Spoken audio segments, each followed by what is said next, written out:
Hey guys, I'm JanetOnOccasion, and today we're playing the Total War Warhammer II Battle Replay. This one was sent in by Sarmatian, that's right, it's a community cast, and you might remember Sarmatian, he's been on the channel before, and yeah, this is him playing the Empire against the High Elves, and it's a fun one. It's just to highlight one particular thing that's very funny, but it does actually all make a lot of sense, so it's a pretty interesting one. So here you can see he has Empire Knights and Reichsguard and Empire Knights. He's also got an Arch-Lector for mad buffs for all of his cavalry, so you know, the Grand Shield of Faith and the Grand Hammer of Sigmar, great for damage resistance and melee attack bonuses, which is really cool, so really good to have him rock around with all the heavy cav, very nice, and also he has a Jade Wizard to heal up all of his heavy cav, which is very good too. He's also got a couple of great swords, there we go, two there, he's got halberdiers and more halberdiers over there, spearmen, swordsmen, a load of spearmen, and this little fella, he has the Sunmaker. That's right, this thing, which everyone thinks is rubbish. Well, it's not. It's not rubbish, and we're going to find out how not rubbish it is in this replay. Stay tuned. Then it cuts to an advert, maybe, and then, I don't know, I don't do television, I do YouTube. Anyway, so, yeah, that's going to start firing. So, you might notice the shenanigans. There are some Illyrian Reaver Archers here. 2 units there, 1 unit over here, and also some Shadow Warriors here and here. So these guys are all great for dealing with things like handgunners and artillery pieces, but you see Sarmatian has got just great cover of his artillery. He's got just everything in place to react to this nonsense, because it's so obvious that that's going to happen on this map, right? So he's poised with all of his cavalry, and he's got plenty of spearmen in the back here to stop anything from charging into the Sunmaker. So very cool. And he's got enough infantry in the front to be able to bog down anything, anti-infantry with the great swords to be able to kill a lot of the infantry coming in. He's got a lot of tools here. It's very cool. So here he's going to be charging off with the Empire Knights to deal with the Shadow Warriors. Reichsguard are going to run off this way. These guys are all chasing them. You know, the usual nonsense. Anyway, over here you can see that's one volley. One volley did that to Spearmen, and more are coming, and it's going to do a ton of damage to the Sisters of Avalon, and these Spearmen as well. Yeah, the Sunmaker's doing well here. Spearmen do not have much armor, neither do the Sisters of Avalon. So against this kind of army that are so tightly packed, and also very little armor on them, the Sunmaker does a lot of work. And it's not like if you're against Wood Elves, where you think, oh, that'd be great for Eternal Guard and stuff, why not?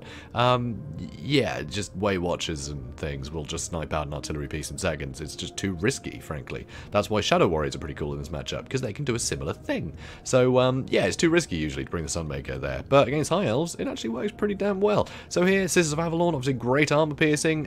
4 Spearmen is enough to defend the Sisters of Avalon, and that's all you really need your front line to do, right? Defend the back line. Because all the damage is going to come from the Dragon Princes here, and all of this ranged nonsense. And also these Dragon Princes, and also this lady, Handmaiden of the Everqueen. I don't know what to say about her, honestly. She's just, I don't know, I've never made her pay for herself, ever. Just ever. Also, there's a distinct lack of a spellcaster on this army, so I think just drop her, bring something else. Yeah, I just don't think she's useful. I mean, she's got anti-large, so you think, oh, maybe she's going against cavalry. Then she doesn't have much anti-armor, so most cavalry won't care about the anti-large. So that's not useful. Magic and fire ammunition on a missile damage, and that is armor piercing, but it's not massive, and it's not worth the like 17,000 or something, not 17,000, 1,700 or something ridiculous she costs. Just never worthwhile. I just don't get what she's for, honestly. She's like, I don't know, she does 2 jobs, but not well enough to warrant the price for either of them, and you can only do 1 job at a time, so why are you paying for both in full? I don't know, it seems weird. So, speeding things up now that I've talked about the Everqueen. So, yeah, so this army is actually really solid. There's a lot of stuff around that can harry what should be a huge amount of expensive and easy to kill units, right? You expect maybe some flagellants, it'll be easy to kill, handgunners that are going to do a lot of damage but are really soft, but no, it's all heavy cav, and none of this stuff is particularly armor piercing, but yeah, all the heavy cav you expect to get taken out by the Dragon Princes, right? And Spearmen, and the Sisters of Avalon can do so much damage to them, but right now he's got no choice but to move up while the Sunmaker just drains its ammunition into the faces of these elves. It's going pretty horrifically for these elves. I mean, look at this. That's basically 4 units just completely compromised. and one of them is worth 1200. So yeah, this is pretty ridiculous. Sunmaker is really paying for itself in this one, which is so cool to see. So Dragon Princes are coming in, trying to work out where they want to go, and the Sunmaker might have been a good choice, but I guess he's already done the damage, right? I mean, those Sisters of Avalon are basically dead, and they're not going to get much done. So it's kind of paid for itself already. I mean, it's still going to keep firing and do more damage, but yeah, here he wants to get in the back and deal with this cavalry. But of course, Sarmatian's on top of it. He's got all of his cavalry doing a lot of damage to these Illyrian Reaver archers, and they just don't have the armor piercing to hurt him. Over on this side, though, the Dragon Princes charged the Empire Knights that were trying to push these Shadow Warriors off for hours and couldn't. So now the Empire Knights are gone, and the Shadow Warriors are back. Only 32 of them, though, so they will struggle to get, you know, a huge amount of value. Here, though, Greatswords are trying to chase down these Shadow Warriors. They're just going to keep getting shot. They can't catch up, which is a shame. Over here, though, these Dragon Princes are getting sandwiched by all of the cavalry. The Empire Knights took the charge, and the Rights Guard got their charge off into the Dragon Princes. And now the Archlector is coming. The Earth Blood from the Life Mage, Life Wizard, has definitely helped here. So now these guys are getting healed up. We're going to see some buffs from the Archlector in a minute. There we go, damage resistance and melee attack buff. So suddenly these guys, they're going to be without their martial mastery very soon. Here, Spearmen have managed to take the charge of the Dragon Princes, so that's great value. They're in the way, and that's all you really need them to do. Here, though, the Greatswords are getting very bullied, but there's plenty more guys here. I mean, look, more Swordsmen, more Greatswords, Halberdiers, more Spearmen, more Halberdiers, Jade Wizard. There's just so much stuff left. And the front line's basically dead. I mean, look at this. This is all the Sunmaker. That was all the Sunmaker, and most of this was the Sunmaker. The Sunmaker's done a huge amount. Finally, run out of ammunition at 213 kills, which is just awesome. Awesome to see. Here, though, Greatswords are in a bit of trouble. They do have a lot of armor, so that's going to help against the non-AP missiles, but yeah, you still don't want to get shot. They don't have shields, and they're expensive, and you need them. But there's more Greatswords and more Spearmen. Here, though, the Jade Wizard is getting charged by the Dragon Princes, because these Dragon Princes did not want to stick around over here, because these other ones got shattered, and all this cavalry is still actually doing very, very well for itself, because of the Earthbloods and the damage resistance, and the fact they were completely surrounding the Dragon Princes, and the Archlector was in there helping, and yeah, Spearmen too. These Spearmen now, they're just going to chase these guys off indefinitely. Who cares what damage they take? It doesn't matter. They cost 300. Over here, Halberdiers trying to catch the Handmaiden. Never going to happen. But the Handmaiden is way more expensive than the Halberdiers, so again, this is a great exchange. Over here, Dragon Princes had to get out of dodge because the Halberdiers were coming. I would have charged into them, though. Yeah, I would have charged through the Greatswords, and then probably into the swords. Just, you know, just go from one to the next, right? There's no need to pull out completely. None of this stuff can catch you, so you may as well just keep getting used to that charge bonus. That's what I think, anyway. So, charge them, and then move on. Maybe back over here. I don't know. But keep charging things, you know, if you're en route, just keep charging through stuff. This stuff has the mass to be able to push through any of these infantry. So anyway, Halberdiers getting shot at now, but the Shadow Warriors are out of ammo. These ones are not, but they're being chased by cheap Empire Knights. That's fine.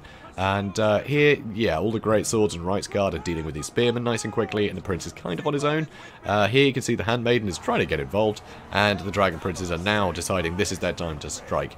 Gotta save that Prince. Illyrian Reavers are going to come in soon too, because they're about to run out of ammo. Anyway, nice charge from both of these units into each other, but the Archlector should help. The Handmaiden is shooting at the Archlector, but not huge, right? Not huge effect. Anyway, these Spearmen will try and get to the back of these Dragon Princes, and the Rights Guard are moving around.